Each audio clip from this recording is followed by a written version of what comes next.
देशातल्या युद्धामुळे सांगली जिल्ह्यातून द्राक्ष निर्यात ठप्प झाली आहे। यामुळे द्राक्षांनी कोल्ड स्टोरेज फुल झाली आहे। या युद्ध परिस्थितीमध्ये द्राक्ष निर्यात करायची असेल तर अधिकचा कर द्यावा लागेल असं सांगितलं जात आहे आणि त्यामुळे द्राक्ष निर्यात ठप्प झाली आणि त्यामुळे कोल्ड स्टोरेज सध्या फुल झालेले आहेत। द्राक्ष निर्यातीवरती या युद्धाचा मोठा परिणाम होतोय। द्राक्ष बागायतदारांसोबतच द्राक्ष निर्यातदारही आर्थिक संकटात सापडलाय। कोल्ड स्टोरेजमधून आढावा घेतलाय आमच्या प्रतिनिधींनी, पाहूया। जर आपण पाहिलं तर सांगली जिल्ह्यातील अनेक कोल्ड स्टोरेजमध्ये ही परिस्थिती आहे की कोल्ड स्टोरेज ही द्राक्षामुळे आता सध्या फुल्ल झालेली आहेत। द्राक्ष सध्या ठेवण्यासाठी या ठिकाणी कोल्ड स्टोरेजमध्ये जागा नाही आहे, कारण द्राक्षाची निर्यातच होत नाही आहे। जे कंटेनर पाठवले गेले होते ते मध्येच अडकलेले आहेत।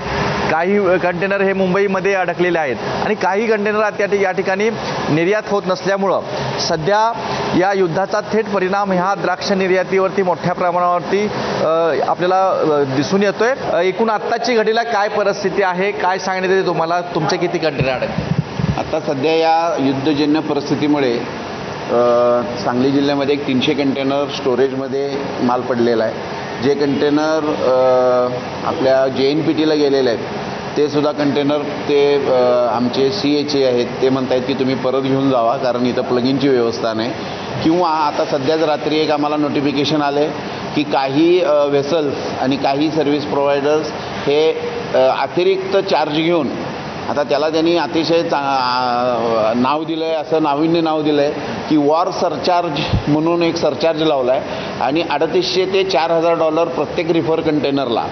आता रिफर कंटेनर हे सगळे पेरिशेबलमध्ये रिफर कंटेनर वापरले जातात, तर $350 ते $4,000 म्हणजे साधारण ₹3,40,000 ते ₹3,50,000 तुम्ही एक्स्ट्रा चार्ज केला तर आम्ही ते रिस्क घेऊन देऊ शकतो आणि जाऊ शकतो।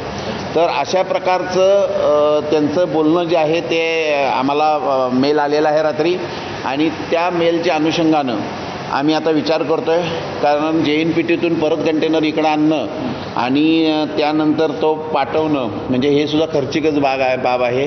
निर्यातदाराच्या दृष्टीने हे अतिशय धोक्याचं आणि अतिशय नुकसानीचं काळ होऊन गेलेला आहे। सांगली जिल्ह्यातली परिस्थिती आहे। अशा पद्धतीचे जे कोल्ड स्टोरेज आहेत त्या कोल्ड स्टोरेजमध्ये मागील 4 दिवसापासून द्राक्ष आणून या ठिकाणी कोल्ड स्टोरेजमध्ये ठेवली जातात, कारण निर्यातच होत नाही आहेत। कंटेनर्स या ठिकाणी रवाना होत नसल्यामुळं एक मोठं या ठिकाणी संकट जसं द्राक्ष उत्पादक शेतकऱ्यांसमोर आहे तसेच द्राक्ष निर्यातदारांच्या समोर देखील असलेलं दिसून येत आहे। कॅमेरा पर्सन योगेश सोबत कुलदीप माने, ABP माझा, सांगली। आणि विरारच्या कण्हेर फाटा येथील प्रसिद्ध अमूल दूध